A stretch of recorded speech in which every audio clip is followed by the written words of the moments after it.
Right, so we've just taken the spark plug out of number 2 and he looks okay.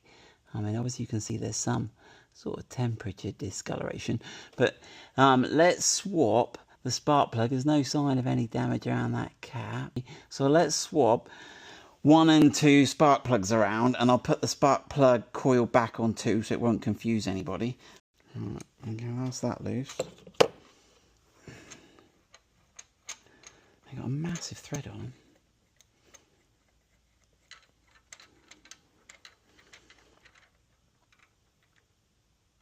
Okay, careful not to drop it. Right, let's have a look. So again, he looks similar, so I've got to remember which one is which now. So let's just check him.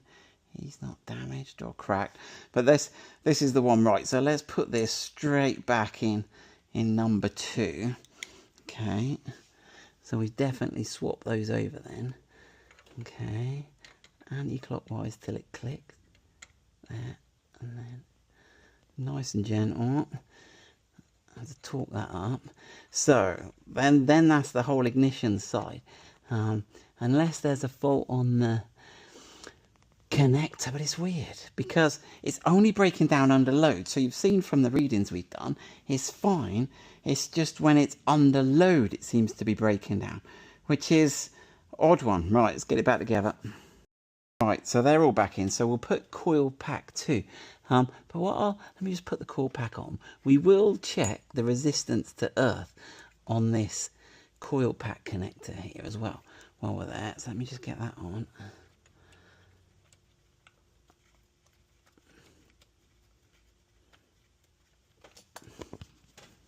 Let's just check the earth resistance. So if we go onto the middle pin here, we can check the resistance to earth.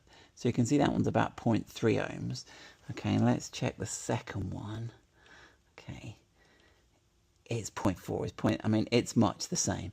I mean, my gauge isn't that. If I repeat this, do a repeatability study, it's within the same ballpark.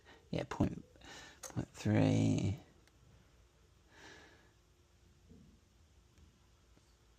I mean, it's 0.4, 0.3. I don't think there's a significant issue there with the earthing.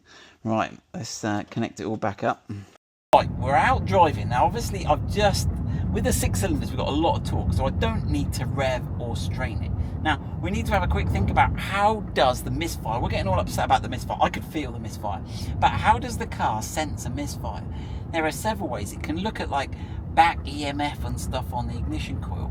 But the most common way it seems to be, reading the internet, is it actually looks at the speed of the flywheel or the camshaft.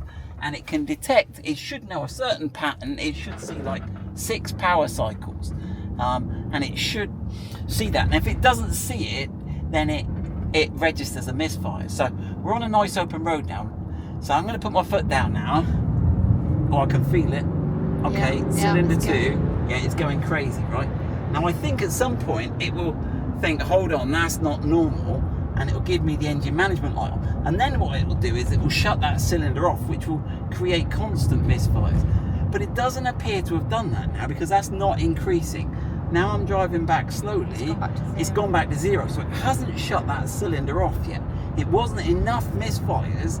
Maybe you've got to, but clearly there is a problem there, okay? So let's have a look. Just check we're safe, we're all within the speed limit, and we'll give it another little tap and see what happens again. There it goes. Yeah. Okay, but not so many. Not so many, interestingly. Now, I think it seems to me to be happening under load, but is that just because when it's under load, it can notice the acceleration? When it's just idling with a 6 cylinder, is it hard to spot one missing one? I don't know. We got a junction up here, so we can pull away from a standstill, so we can really sort of load the torque onto it. Right, here we go. So let's give it a total boot now.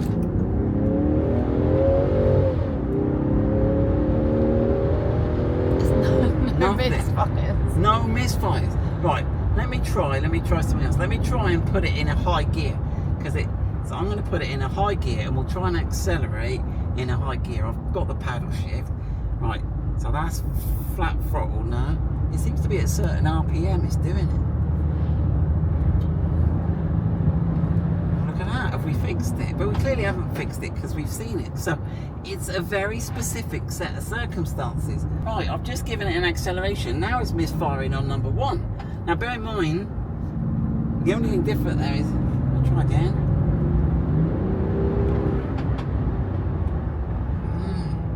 Something's not happy. So we've got a random misfire picked up on another cylinder. Right, we are now in that most uncomfortable of zones where the issue has disappeared.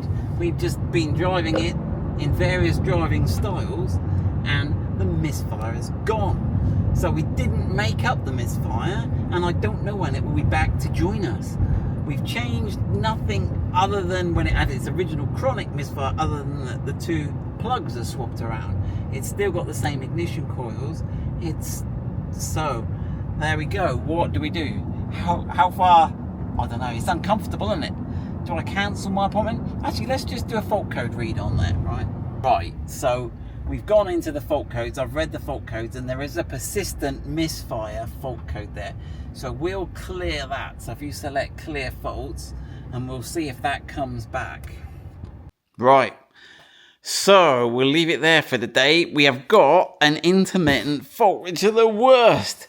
So we will leave the Saga there. It is booked in now to Land Rover on the 2nd. So shall we let them look at it? I ought to try and drive it a bit more. Yeah, let me know. What's your thoughts?